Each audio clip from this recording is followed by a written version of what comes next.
Well, good afternoon, everybody, and welcome to Augmented and Virtual Reality in Real Estate. This, of course, is a virtual event, and it's jointly hosted by SIOR Europe and Crew UK. Just by way of introduction for all of you, I'm Paul Danks. I'm president of SIOR Europe, and I'm a director of Global Portfolio Solutions at De Bono Cressa. I'm pleased that this afternoon or this evening, we're joined by SIOR and Crew members and guests from countries across Europe and indeed from the USA and across the world. Just a little bit of background for those of you who are not aware. SIOR is a leading global professional office and industrial real estate organization.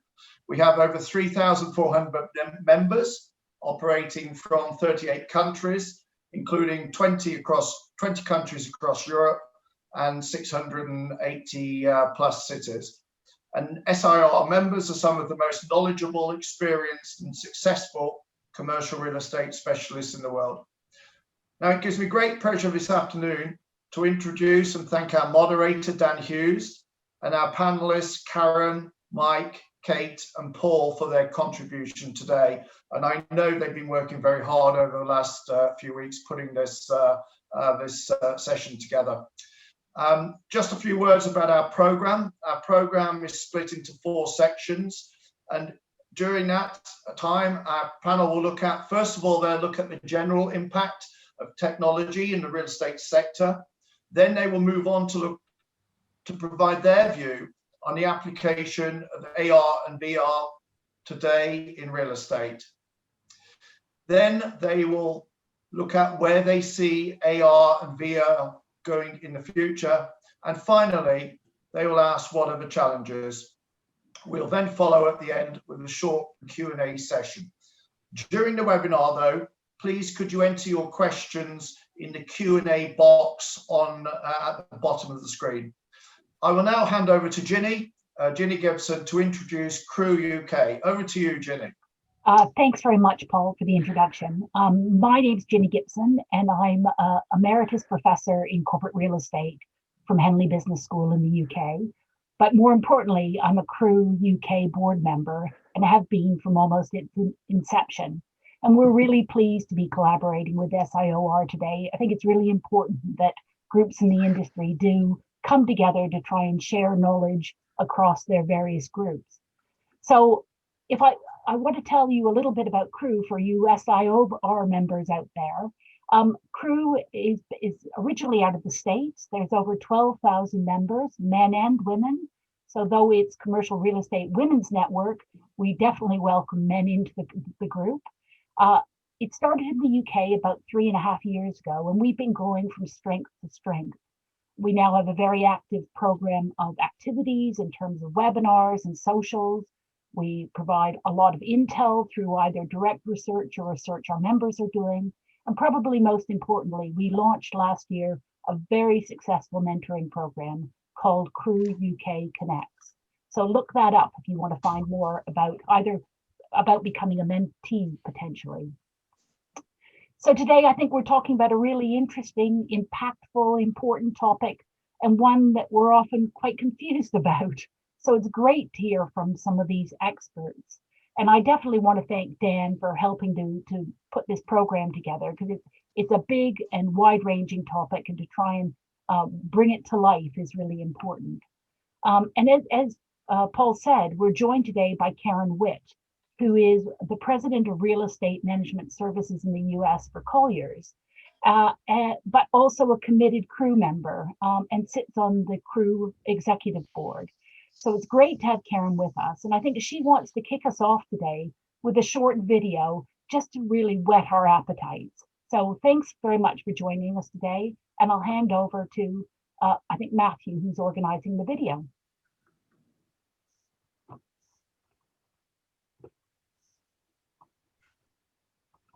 Technology that allows for digital information to be layered on top of real-world objects. Google, Facebook, and Amazon are all in on this new form of media, while Apple's CEO Tim Cook has referred to AR as the future of the smartphone. One industry that will be transformed by augmented reality is real estate. Buildings can now be a canvas for content and information, which will allow for immediate e-commerce and data analysis. Gone will be the need to attach anything physical to the side of a building, as AR is simply made with keystrokes from a computer. And because the media lives in a digital content management system, it can be changed as often as you like, daily, hourly, even every few seconds. Artificial intelligence technology will advance the personalization of the experience by identifying who you are and define your preferences, ensuring that marketing efforts are targeted. Landlords need to reevaluate their current lease agreements, as none of them contemplate AR or what will happen when a tenant augments from the side of a building without permission. What about insurance implications, either liability or errors and omissions? Who is responsible for the injuries on properties caused by augmented reality? The mobile AR game Pokemon Go caused deaths and billions of dollars in damages, and this was the first of what will be countless real-world AR games. With so much at stake, it's critical that landowners claim their real estate rights in this new digital universe as soon as possible. Failure to do so will result in unauthorized messages being attached to properties, as well as other unknown digital tax and missed revenue opportunities. AR will affect property rights, pushing valuations higher and lower depending upon the way a building uses the technology. Being proactive and creating a forward-thinking augmented reality strategy should be paramount for anyone who owns or represents real estate anywhere in the world.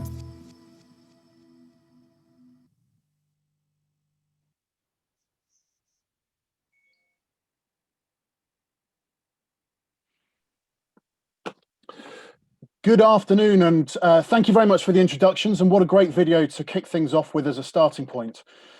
So the point of today really is to explore augmented reality and virtual reality in a bit more detail, but try and look at it in as practical and realistic way as possible. So how can it be used in real estate?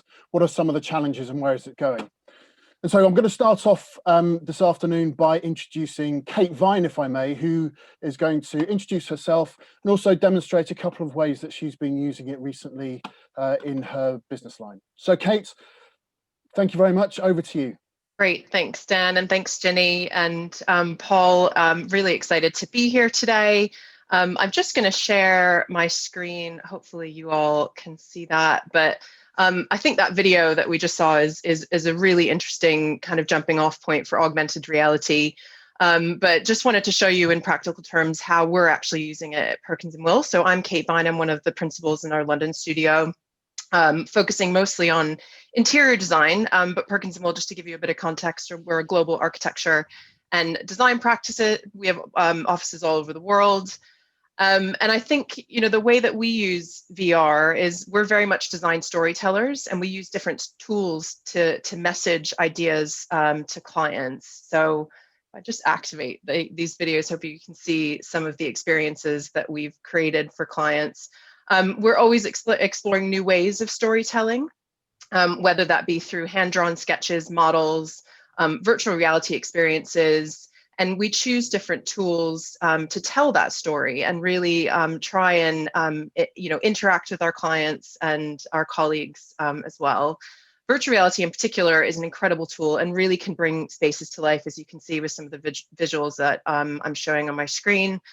Some of the examples you can see here. So the image on the fly-through rather on the upper right is a fly-through of a space that we created for a client recently. We draw everything in 3D in Revit, and we use various material mapping plugins into our models to render the spaces and really bring them to life and kind of activate the design. The video that you see in the lower left here is actually of a VR cave that we created for a client, a project that we were doing in Europe, in Budapest. And the woman that you see in the middle is actually the CEO of that company. She wasn't sure about the design at first, and within 15 minutes of doing a virtual walkthrough of the space, she fell in love with it, and we used it as a design presentation tool, but also the ability to kind of get the client under the skin of what we were trying to message with the design. And then lastly, just another example, we're starting to use the likes of Matterport and other virtual fly-throughs. This has become really handy for us in lockdown in particular, in that we can't access buildings. So therefore taking clients through existing spaces or potential future spaces as well, lettable spaces, is a really, really important and interactive way of engaging an audience. So I'll talk a little bit about augmented reality later and the future of what we think that it might go to with AR and VR, but I'm going to hand back to Dan, and I think he's going to introduce the rest of the panelists as well. Brilliant, and great to see it in practice. So thank you very much for that, Kate. So yes, I'd love to introduce the rest of the panel. So Karen Witt, Mike Geddy and Paul Pride, if they're able to put their cameras on. Just whilst they do that, could I remind everyone to please do ask as many questions as you like, put them down in the Q&A box at the bottom, and I will get through those as much as we can. We'll make sure that they get answered where possible. So I'm going to now ask everyone to just introduce themselves and say just a couple of words about themselves, their role, and just in terms of digital transformation generally, what have they seen in the last few months and years? So Mike, perhaps I could start with you, if I may.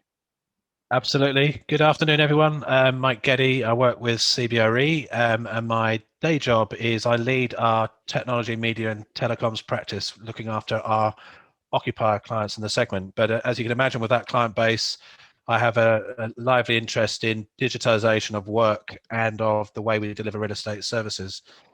My observation really around technology, probably over the last 12, 18 months, is one that has seen three things come together. And it's quite an inflection point that we're at, I believe, and quite exciting for real estate. One is the volume, variety, and velocity of data that we're having generated and thrown at us from every single angle and opportunity, from systems, devices, people, and buildings and assets, and our capacity now to integrate and gather and cleanse that data.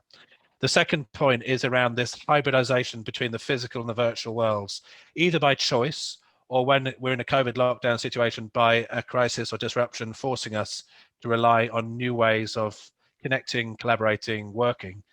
And the third thing really, which has also been driven by COVID and I hope remains right at the heart of real estate, is a grand willingness to experiment and test and pilot new things, which I think has been one of the positives that's come out of COVID, is that there's been mass adoption of agile, flexible working and technology adoption. I think if we can maintain that behavioral shift, the industry has huge potential to leverage technology for the next decades. Yeah, great answer, and certainly agree with that. Thanks, Mike. Karen, can I come to you next? Of course. Thanks, Dan. Thank you for everyone having me today. I am based in the US and I oversee 600 million square feet, 5,000 different buildings for clients in the US state management services.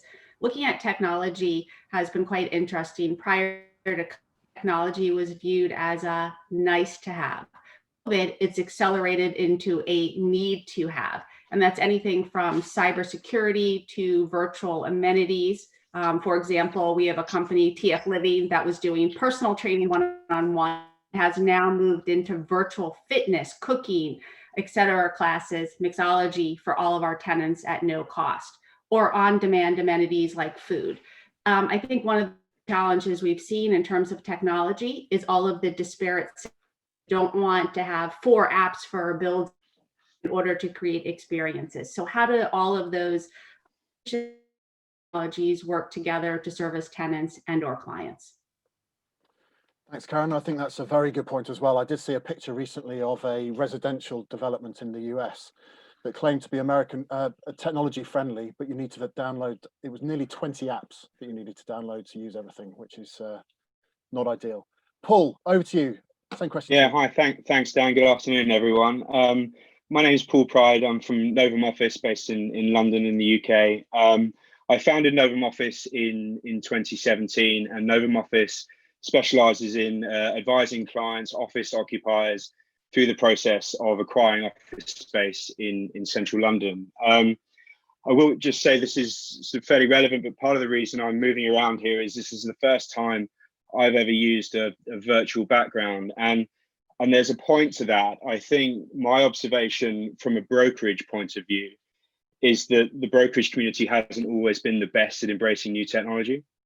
I do think that's slightly changing as the market becomes more agile, and I do think we're now seeing the brokerage community almost at the forefront of implementing this technology. It's a very exciting time to be operating as a broker and implementing this technology to our benefit. Brilliant, thanks, Paul. So Karen, perhaps I could come back to you. Maybe you could just say a few words about augmented reality and virtual reality specifically. So we've obviously seen the video, which has got some real world today and some longer term aspects, but it'd be great to get your view on what you use today and where you think it is in your business. Yeah, so I think what we've seen a lot in real estate has been virtual reality, where people are putting on headsets and they're interacting in a world using that headset and having a sensor, like a sensor sound feeling, having that headset and exploring that world. Augmented reality, I think, is where we're going to move forward to a lot faster. Augmented reality is really having something that's computer generated, augmented or supplemented on top of the physical world. So you're now interacting with augmented reality, utilizing your cell phone, typically in an app through the camera app for that system, Snapchat, Facebook, or others. Soon, and I think it'll be in the next 4 or 5 years, you won't have a phone anymore. You'll be wearing AR glasses, and that'll be how you interact with the world. And the augmented reality, as you saw in that video, I think creates opportunities, certainly in real estate, anything from generating additional revenue on buildings. If you look at that video, augmented reality is really the new air rights in real estate. I'm sure years ago, selling space on top of a building, for air rights was considered crazy. What we're moving to, I think, in that AR space. Yeah, very good. Thanks, Karen. And Mike, maybe come to you in terms of how you actually use it today in the business, either AR or VR, and maybe we need to separate those two out a bit. Yeah, and I just hate to confuse things, but I'm going to add a new acronym for you, which is XR, which is mixed reality, which is where we've got to in the journey of adoption. So for us, I think the first engagements were with the acquisition of Flawed, which uses a gaming engine to do virtual reality and augmented reality walkthroughs of buildings, using sort of gaming platforms to give it real reality in terms of hyper reality in terms of experience. And Flawed has been working closely with our project management teams who are working through BIM modeling and using mapping of assets as well as the sort of spatial design, have been able to really start to provide new dimensions into the way that we can actually bring space to life pre-construction and through the design build process. I think where it's going for us and where it becomes really interesting is when we start to look at the mixed reality, and we've been working with Microsoft and their HoloLens platform, particularly around critical environments and lab environments within our engineering and operations businesses. If you can think about the complexity of assets you might find in those environments, you cannot afford to have specialist engineers on site 24/7, and yet you need to drive consistency and continuity of operations. So we've been working with our clients to use mixed reality to allow us to operate critical equipment with remote engineers, enabling an on-site engineer to calibrate equipment, to test equipment using 4 eyes. So you have someone remote and someone physical to create that double view of a test or a procedure. And it's really opened up many opportunities for us, as well as driving cost savings for clients across the board. Okay, brilliant, Mike. Karen, did you want to come back on that?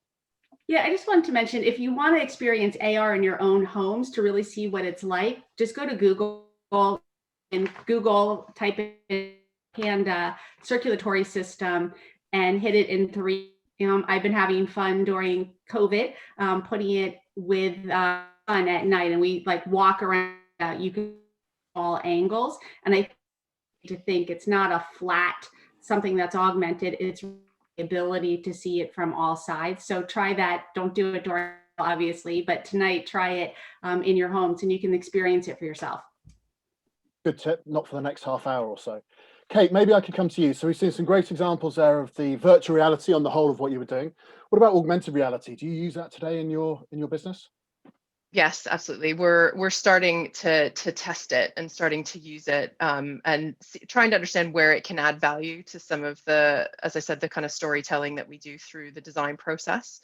I think we're finding that we're moving away from kind of physical models, and to Karen's point, I think it's this idea of being able to see a building in the round and to really experience it. The other thing, and I think Mike touched on this as well, and Karen talked about this, is the kind of wearable technology is pushing forward. So we're looking at those types of engagements with design and with buildings. But I think the thing for us is where it can add value. How is it augmenting, if you like, the experience that we already can create with our 3D models and the VR that we have.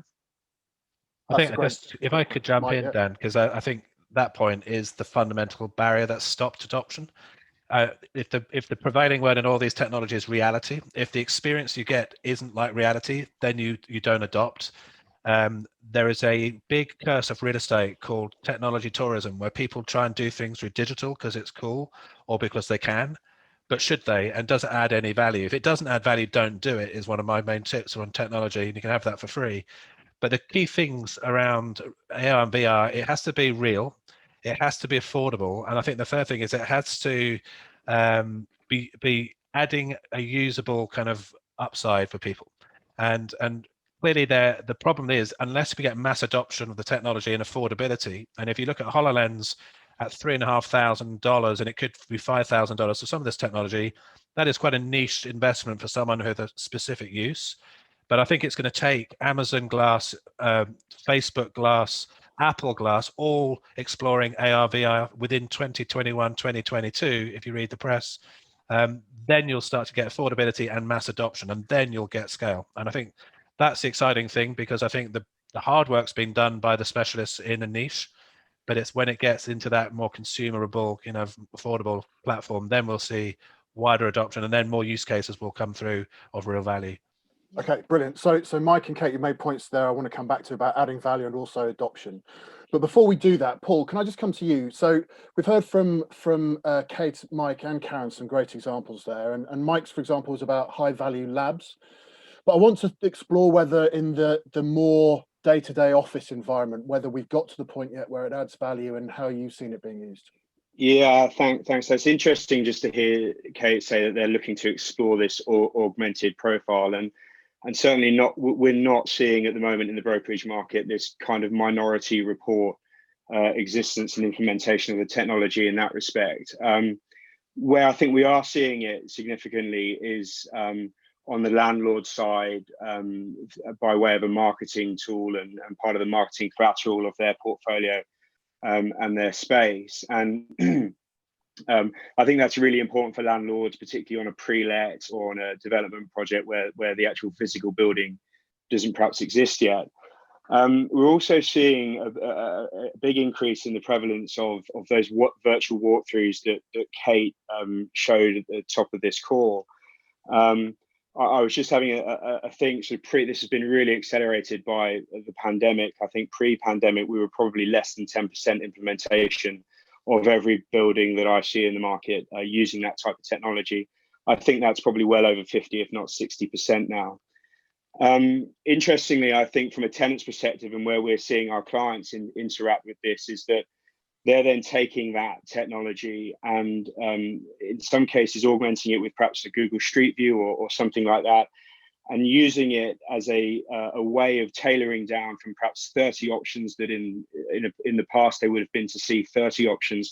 And they're using this tool to just see, we're only going to go and see 3 or 4 options, but they're really well considered and thought through options. So, I'd say if landlords aren't implementing certainly that virtual floor walkthrough, then they're doing themselves a significant disservice.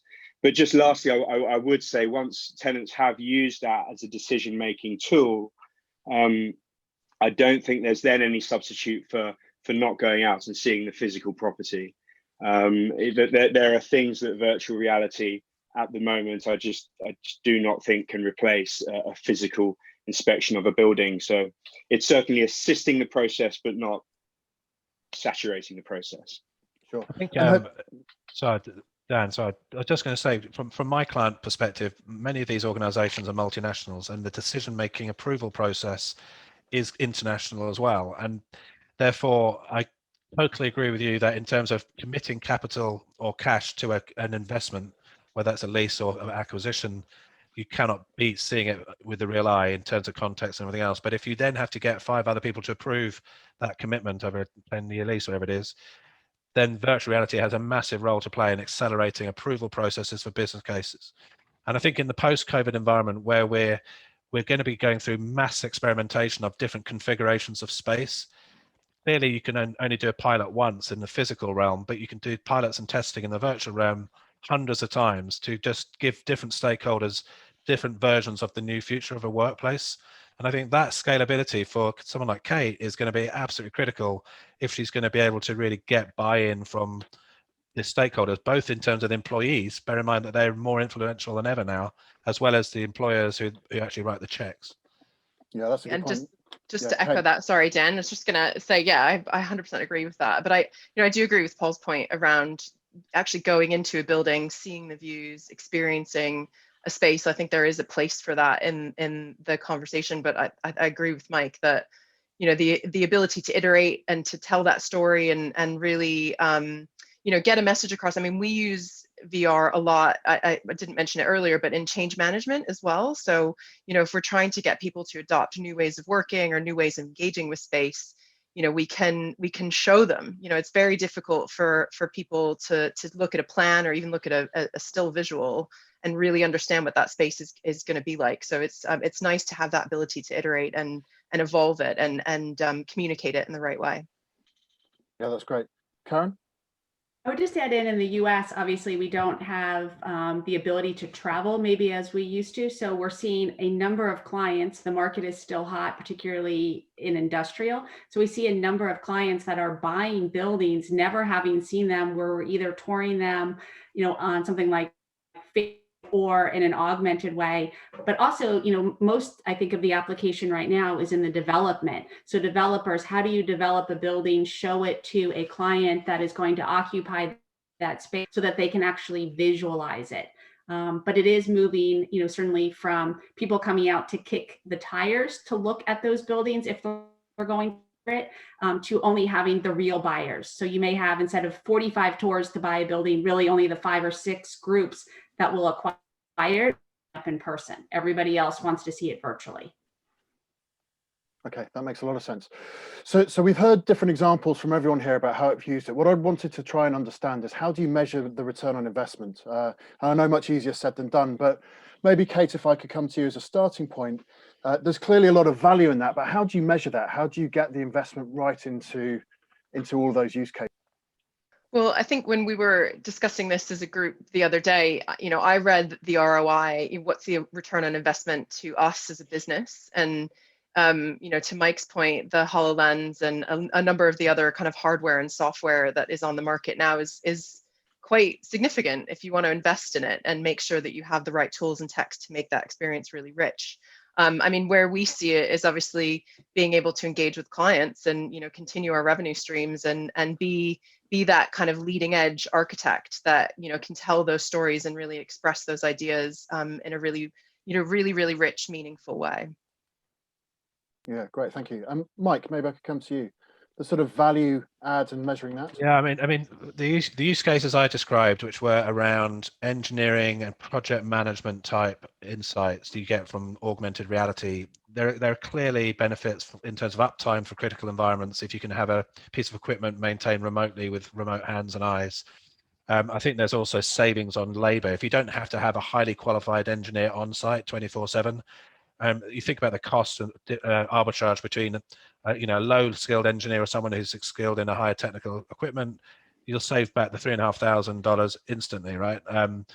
I think the other piece is around cost avoidance. If we get to a world in the future, which we all aspire to, where BIM modeling allows you to see layers of a building and you can avoid costs by ripping out ceiling tiles because you've got the wrong space where the equipment is hidden, but you could see through augmented reality the original design layouts of wiring and cabling and piping and assets, then clearly a $3,500 investment and the software upside is nothing compared to removing the wrong ceiling tiles to do the work that you could have done through virtual reality first. I think those are the things I'd say, and it's just a different methodology for working out the ROI than you might think today. Yeah, thanks, Mike. And Paul, same question to you about measuring value. Yeah, I think if you look at the biggest change that our market has seen in the last 3 to 5 years, it's been landlords coming into that Cat A plus or build out space or turnkey space, however you call it, and that's a direct result of the competition they felt from serviced offices. But But what we find when we're out with our tenants looking at this space is that invariably it's wrong.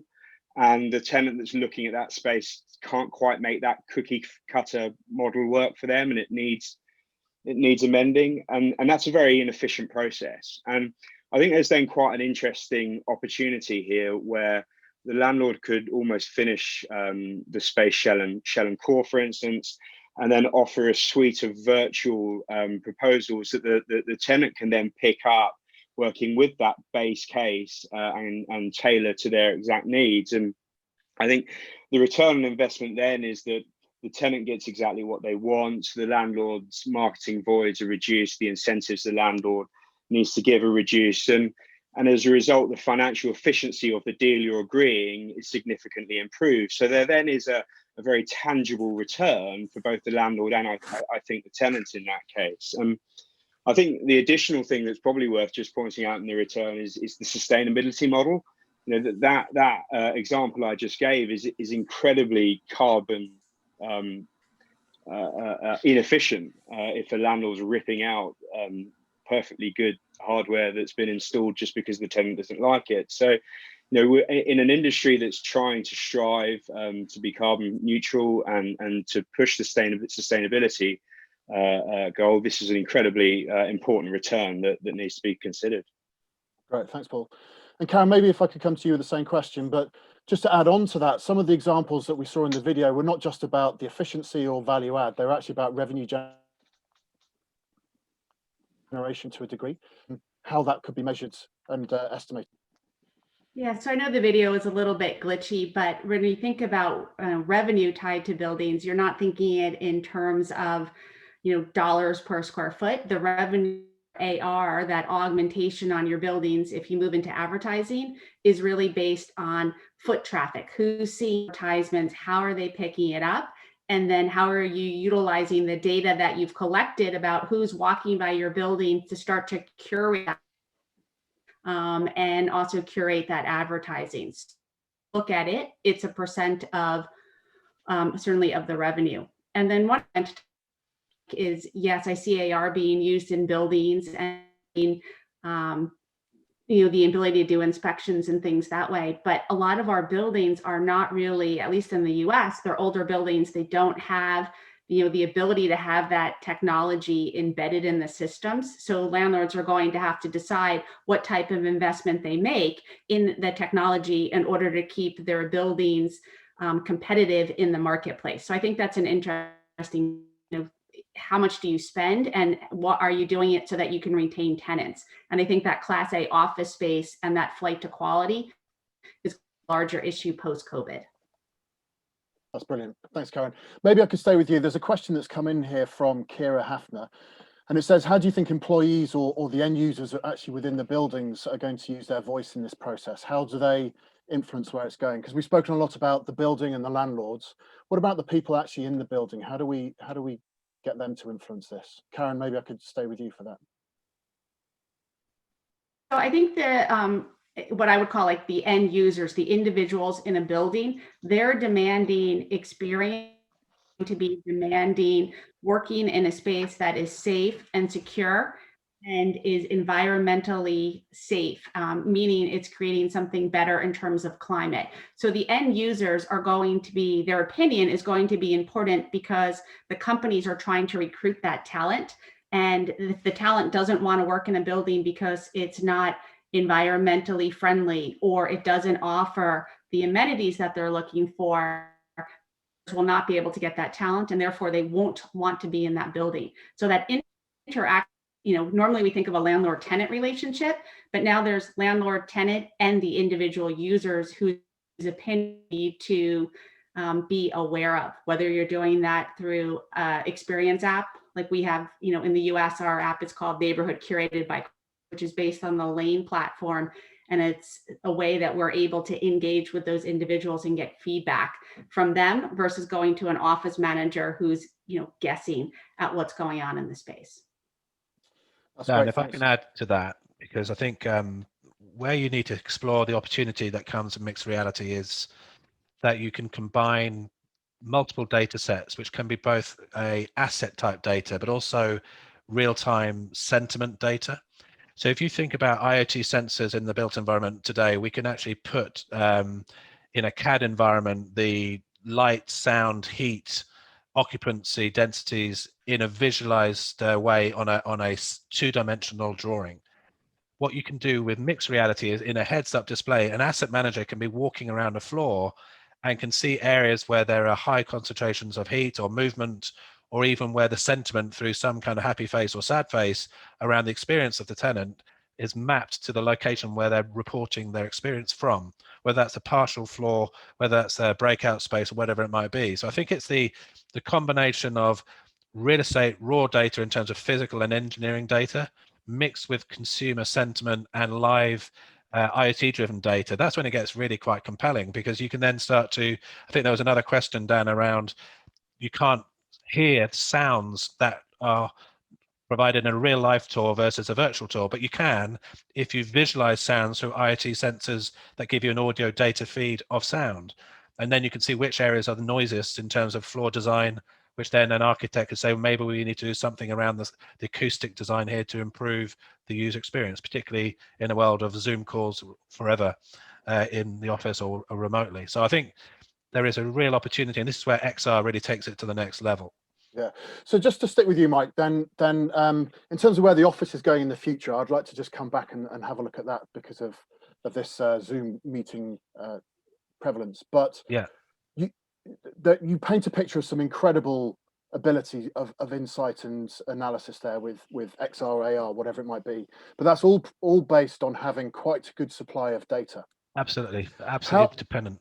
How well are we doing as a sector with that? How far along are we? And whilst the technology may be there to do all those things that you just said, is the data infrastructure? Yeah, well, how long have we got? You know, you kind of know the answer to this question, right? We as an industry are awful at gathering and integrating data in a single environment. We're quite good at gathering it in siloed environments, whether that's in assets or operations or finance and projects, but aggregating that data in a singular environment is one of the biggest challenges for our industry. Now, we're making huge strides, and what I'm painting a picture of is the technology to augment that data into the virtual world is there. But you need then the engineers of that data and the people who have the use cases. Going back to the original point around it has to serve a valued purpose.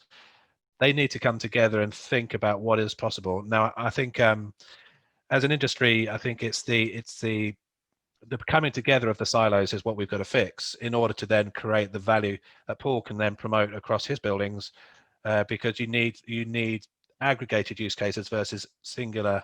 Otherwise, it'd be baby steps for many years. But if we bring it together, we can make grand strides. I think just to add to that, if I may, Dan, I think Mike's absolutely right. I think historically, yes, we've had some challenges, but I think it's heartening to hear that, you know, on the majority of the buildings that we're designing, whether it be from the interiors or the architecture perspective, you know, from a ground up perspective, we're creating BIM models to BIM level 2 on most projects now. So the next generation of buildings will be able to gather, you know, as much data, you know, from a smart building perspective as we would like. It's just, you know, historically and retrospectively going back and looking at some of those existing stock, which I think is going to be really challenging. Yeah, that's a very fair point. Just to stay with you, Kate, do you think that the BIM model, the data model that you're creating at the moment in new buildings or new fit outs, is that being adequately used and communicated to the operational side? So to pick up on Mike's point about the whole life cycle view, because if you've got the data model, if it's not then used, then presumably that's not so much help. Exactly. And it needs to be a full circle, right? So it needs to be about the, you know, from an interiors perspective, it needs to be about the base build having some level of information or asset information associated with it. It needs to continue through the fit out for the tenant, and then beyond that as well in terms of how the tenant uses it in use. I think, you know, I think there are a number of clients that like the idea of having a BIM level 2 building, and they will pay for it and want that experience and the ability to, you know, adjust, you know, the user controls, you know, how much energy they're using. But, you know, in practical terms, I think it's still really early days to understand how people are using that data and how they're leveraging those kind of, you know, BIM models that we're creating. Yeah. Paul, maybe I could come to you from the different perspective on this, not necessarily BIM specifically, but in terms of data infrastructure for a building, is that something that you're seeing becoming more and more important? Is that a bit of an afterthought? If I'm honest with you, it's probably a bit of an afterthought on tenants. I think in terms of landlords implementing this, they're going to have to do it. Otherwise, they're not even going to be at the races in terms of implementing their marketing and how tenants are going to piggyback this to help their decision making. But actually, how tenants are occupying space is becoming more important. What we're seeing in the surveys that we're doing at the moment is that from a virtual perspective, as a result of the pandemic, people want to be back into the office. They want to be in to do their face-to-face. They want to be at home to do their clerical and their admin work, and they want then that to be augmented by some virtual input. But it's still, as Kate said, it's at the early stages, and I think Kate's probably slightly on the crest of the wave, and the brokerage model is perhaps sort of slightly behind that curve. So how do we, Mike painted, in fact, everyone's painted a really good picture of where the future might be in terms of how we can get that access. How do we better convince people that the data infrastructure is needed for buildings to then be able to build on these augmented and virtual reality solutions on top, where you can look at efficiency of servicing or migrating around the building or whatever it might be? Anything that you think we ought to be doing more as an industry generally, Paul? I think if you can translate that to dollars and pounds, it's going to be really critical. There's always a chance that new technology can be considered gimmicky, and sometimes there is some cynicism about its adoption rather. But if you can translate that to pounds and pence and say that as a result of implementing this, your occupancy density is going to be down to 50%, or your footprint's going to be lower, your running costs are going to be significantly lower, then that's going to increase take up in it, absolutely. Okay, great. So what I want to do is we spoke about the data side of things and perhaps touched on costs. I want to just look at barriers to adoption. So these aren't really new technologies. They've been around for a long time. Clearly, COVID has had an impact on driving some of the interaction and the meetings and events that we're having, such as this. But maybe, Karen, I could come to you. What are the barriers to adoption that you see, and how do we overcome those? So I think some of the barriers for AR, at least here in the US, is bandwidth. Where are we sitting in terms of 4G and 5G, and how quickly can the tech work? So, if somebody sees tech and it's very clumsy, they may be less inclined to utilize it. I think you're also going to see a lot of that getting driven by the demands from the tenants and how to move that forward. To add to that, if I may, I would agree with that. I think it's that's definitely one of the barriers. I think from our perspective, when we're taking a client through a space, whether it's a VR within the VR cave, it's quite an experience. It's one person experiencing that space. And to your question before, where do we see the future? We see the future as being more of a kind of collaborative augmented or virtual reality where people can experience spaces together in portal caves and things like that. So I think that is one of the barriers, and not to jest, but I think sometimes when people are in a virtual environment as an individual, it can be slightly off-putting. So you've got, for example, if you do have the goggles on, I know it's going to graduate to glasses and other types of wearables, but that experience needs to be seamless, and it needs to be comfortable for people to be in it for long periods of time if they're exploring larger buildings or larger spaces. There's a health and safety element to this as well, isn't there? I mean, if you're in a pre-let industrial unit that's going to be converted and someone blindfolds you with a mask and asks you to walk around, you have to stand rooted to the spot. So the technology absolutely is going to go to wearables and glasses, but that needs to come before you can really interact with this technology efficiently. Yeah, absolutely. Okay, I want to move on to a slightly different perspective on this. So COVID has clearly driven people to stay from home and are using this virtual and augmented reality a lot more to interact with people. So I'd just like to get your views on how COVID has affected it, but in particular where we think the office market space might be going, how that might be changed because of these technologies and the adoption of virtual reality. And Karen, maybe I could start with you on that. Yeah, so, Paul certainly hit on it. I think you're going to see people heading into the office in order to have that collaborative time, and then working at home where they need that quiet time.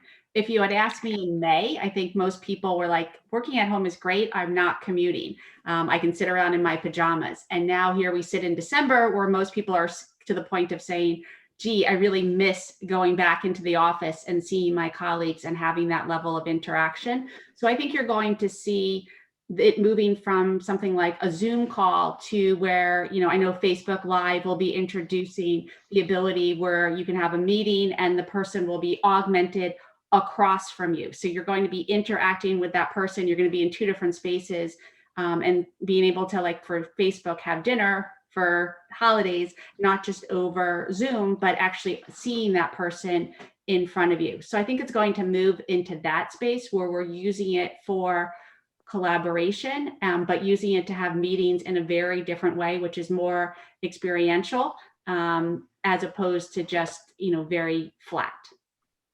Great, thanks, Karen. Mike?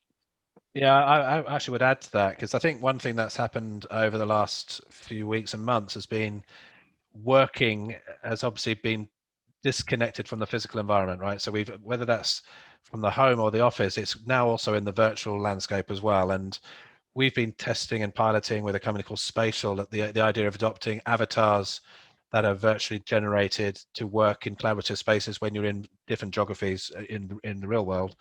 And I think that's probably maybe 2 generations ahead of this conversation we've been having today, but it's definitely the direction of travel, the use of holograms, the use of avatars, and then consumerizing this. I mean, it's all about human-centered design at the end of the day. This is about improving the user experience of the people that will use the spaces, whether they're a professional using the space in terms of the design process, or whether they're a consumer end user experiencing a working environment. So if you can design these buildings around the people and enable them to have a better experience with the technology, then that I think is definitely the way we're going to see the market move forward.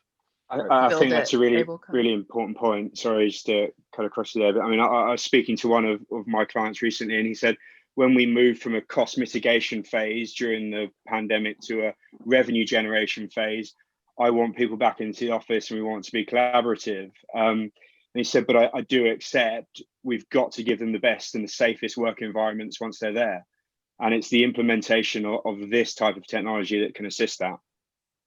Okay, that's a good point. Paul, I want to come back to that in 2 seconds, but Kate, I'm going to come to you, but after a comment that Sarah Marsh has made, that we're not talking about design enough. So I want to come to you and ask where our office is going to go, but also how do you design for that, where it's changing moving forward?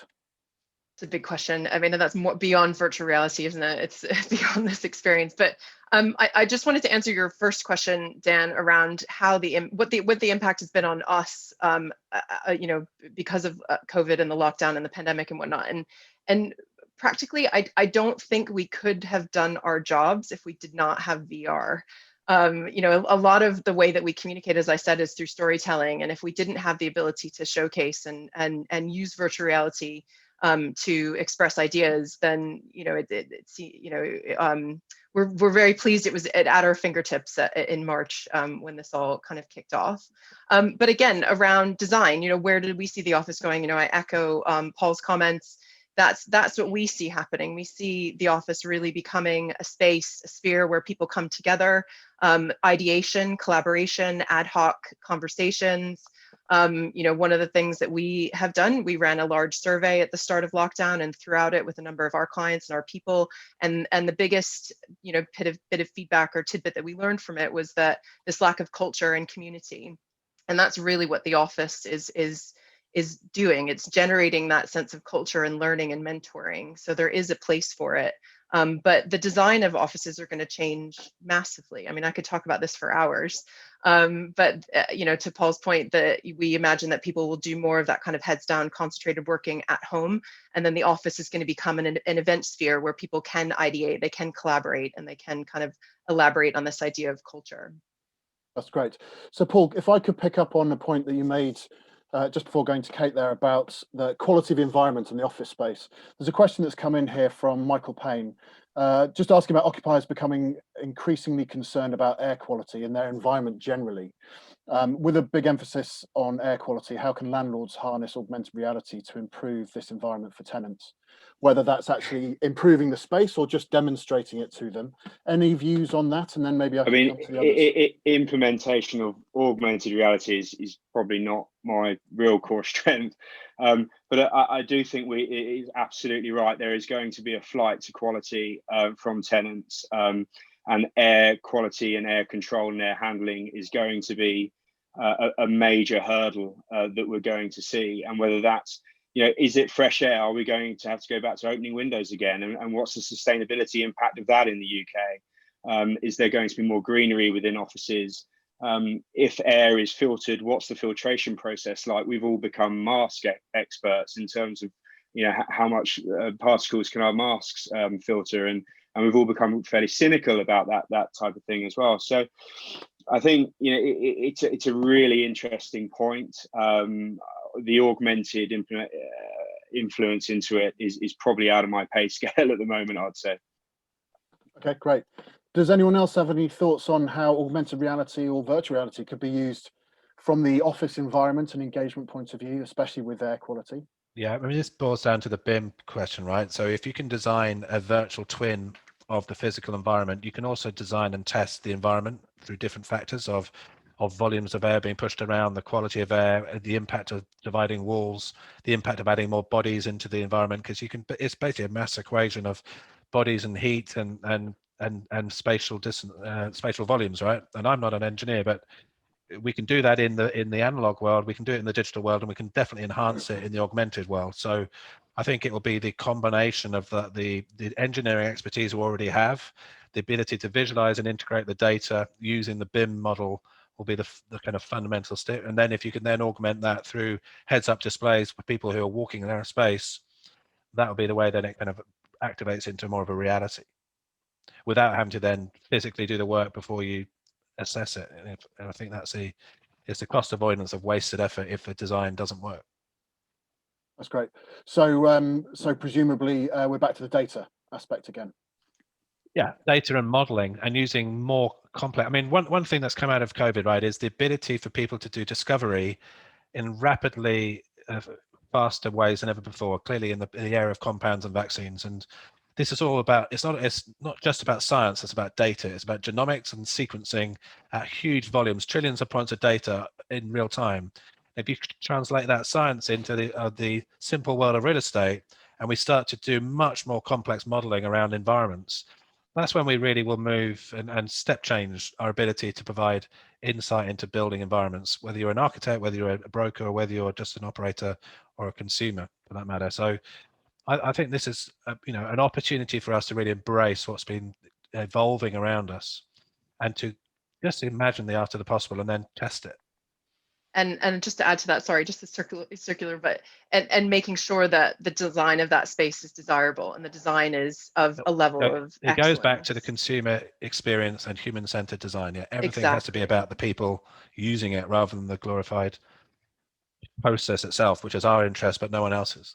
Yeah, and I think it's a lot of it is about, it's the expectations of the user and being able to control that space, to your point, Mike, but it's also the expectations of the user wanting that space to be, as I said before, an experience in this beautiful, bespoke environment that is unique to them and unique to their businesses and unique to the way that they need to use it.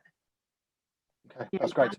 By tenant demand, I know a recent survey in the US by Bowman Yardy said 65% of tenants are going to be basing their renewal decisions on the safety and security of buildings. Interesting. Okay, great. So we're nearly out of time. So I'm going to come and ask everyone for a bit of advice in a minute, just about what they would recommend, and I'll work my way around. But before we do that, I just want to make sure every question is answered, and there's one that's very simple that's come in to ask, and it's a one-word answer. Might not be an easy one to do though, in terms of cost. So what's the cost in the UK of doing up a floor in augmented reality? So any idea about estimates of virtual reality models and the sort of Matterport type of approach? Any views on that from anyone that we can give out there in terms of an area? Matterport is coming down significantly in cost as its take up is being used. I would say this cost is, depending, it can be as much or as little as you want it to be, but it's principally going to be a landlord's cost in my view. Tenants are going to use this as a tool, but it's going to be off the back of landlords. Landlords are going to be the guys that principally implement it, to my mind. Okay, fantastic. So I think what we're going to do is start wrapping up there, because I've got an eye on time. So overall, there are lots of long-term implications and opportunities for augmented reality and virtual reality and mixed reality in terms of combining those data sets in efficiency and engagement and revenue generation. There's obviously challenges to get there longer term, particularly around the data, and some barriers there for adoption. But there's also very clearly a lot of stuff that can be done today, whether that's for virtually moving around offices, designing for the future, and I guess the message that's come through all of this is that ultimately the technology is a means to an end, and this is all about delivering good workplaces or shops or whatever it might be for the people. So the people are at the heart of all of this. So thank you very much indeed for all the questions that have come through. Thank you very much to the panelists. I'm going to finish off now just by asking, really in practical terms, if there's just one thing that you would recommend people to do to engage with this agenda of augmented or virtual reality, what would that be? And Kate, maybe I could start with you. Sure. I have 2 words. I think you said 1 word, but I've got 2 words. Try it. That's it. Just try it. Try it on a personal level. Try it in a gaming perspective. Try it in retail. Watch videos. Just become familiar with it. Start to understand what it is and what it can do. Brilliant, thank you. Paul, maybe I could come to you. Yeah, I think it's to recognise that it's a tool. We're all trying to find something to differentiate our service aspect, and recognise it's a tool, and don't be intimidated by the pace of change. Technology doesn't change as quickly as a lot of people think it does, and it's sometimes easy to think I've missed the boat on that. It's not. It doesn't change that quickly. Perfect, thank you, Paul. Mike? My message is simple. It's think big, start small, but just don't forget to start. I like that. That's along the lines of try it, isn't it? That's great. Karen? Yeah, so similar to what everyone else has said, just try it, be flexible. And then I would just say, keep an eye on not having a lot of disparate systems, so that your systems, whatever you do in technology, work together. Okay, fantastic. 4 very good tips to end on. So thank you very much to all the panelists. Thank you to everyone listening and for all the questions, and hope to see a number of people again in the future, virtually or in real person. So thank you very much indeed. Thank you. Thanks, everyone. Thank you. Thanks. Cheers.